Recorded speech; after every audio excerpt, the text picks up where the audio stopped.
Hi, welcome to SP army YouTube channel. இன்னைக்கு நம்ம எதை பத்தி பார்க்க போறோம்னா ஜனநாயகன் அப்டேட். மக்கள் எல்லாருமே இந்த அப்டேட்காக வெயிட் பண்ணிட்டு இருக்காங்க. தேர்தலுக்கு முன்னாடி இது ரிலீஸ் ஆகுமா ஆவாதான்ட்டு. ஓகே, இப்போ நம்ம ரீசெண்ட் அப்டேட்டை பார்த்துடலாம்.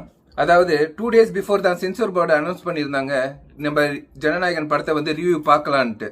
பட் 5 பேர்ல ஒருத்தருக்கு அதுல வயிற்று வலி வந்துடுச்சு. இல்லைங்க, உண்மையிலேயே சிரிக்கிறதா என்ன பண்றதுன்னு எனக்கு தெரியல. அதனால ரிவ்யூ பார்க்க முடியலட்டு திரும்பி டேட்டை ஒத்தி வச்சுட்டாங்க. இதுதான் ரீசெண்ட் அப்டேட் அபவுட் ஜனநாயகன். ஆனா இவங்க பண்றதெல்லாம் எந்த அளவுக்கு கேவலமா இருக்குன்னா, பர்சனல் லைஃப் வேற, பொலிட்டிக்கல் லைஃப் வேற, பிசினஸ் லைஃப் வேற, இதை கூட பிரிச்சு பார்க்க தெரியாத அறிவாளிகள் அவ்வளவு பிரச்சனை கொடுத்துட்டு இருக்காங்க. எதுக்குன்னா, உங்களுக்காக நான் வரேன்னு சொன்ன ஒரே வார்த்தைக்காக சொன்ன நானுல இருந்து இன்னைக்கு வரைக்கும் போற இடமெல்லாம் ஒவ்வொரு பழி.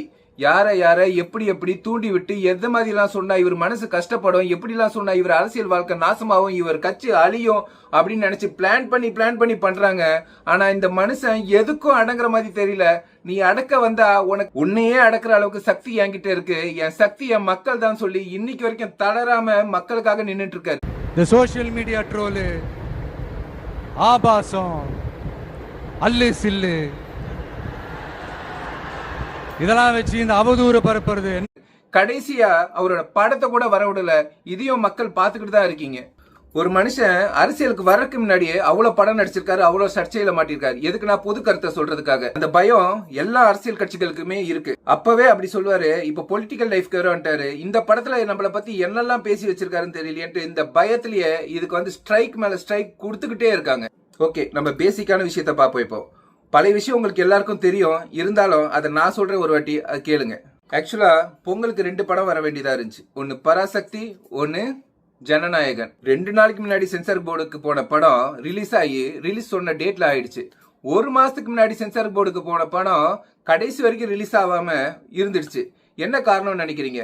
மக்கள் எல்லாம் பார்த்துக்கிட்டு தான் இருக்கீங்க. ஒருத்தர் பப்ளிக்காக வரேன்னு சொன்னா படத்தை கூட வர விட மாட்டேங்கிறாங்க. அப்போ இவருக்கு பின்னாடி எவ்வளவு சதி நடக்கும்ட்டு நீங்களே புரிஞ்சுங்க. ரீசெண்டா சிபிஐ மீட்டிங்க்கு வாங்கன்னு சொல்லி ஒரு காரணமா வச்சு என்டிஏ டீம்ல ஜாயின் பண்றதுக்காக ஒரு முயற்சி பண்ணாங்க. ஆனா தலை என்ன பண்ணாருன்னா, எனக்கு உங்க சீட்டும் தேவையில்ல, உங்க முதலமைச்சர் பதவியும் தேவையில்ல, எனக்கு என் மக்கள் போதுன்னு சொல்லிட்டு டைரக்டா ஒரே ஒரு டாபிக்கை போட்டு முடிச்சுட்டு வந்துகிட்டே இருந்துட்டாரு.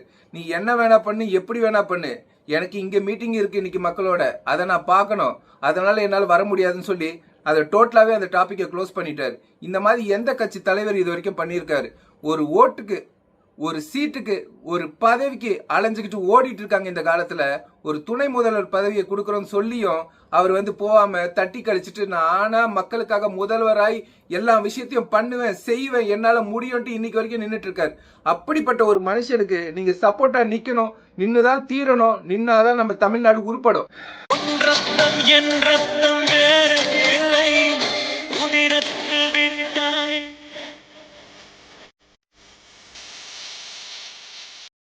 கொஞ்சம் எமோஷனல் ஆயிட்டேன். வேற என்ன பண்றது சொல்லுங்க. இந்த மாதிரி ஒரு மனுஷனை இது வரைக்கும் நம்ம தமிழ்நாடு அரசியல் பார்த்ததே கிடையாது. அப்படிப்பட்ட ஒரு மனுஷனை போட்டு சித்திரவதை பண்ணிட்டு இருக்காங்க சுத்தி.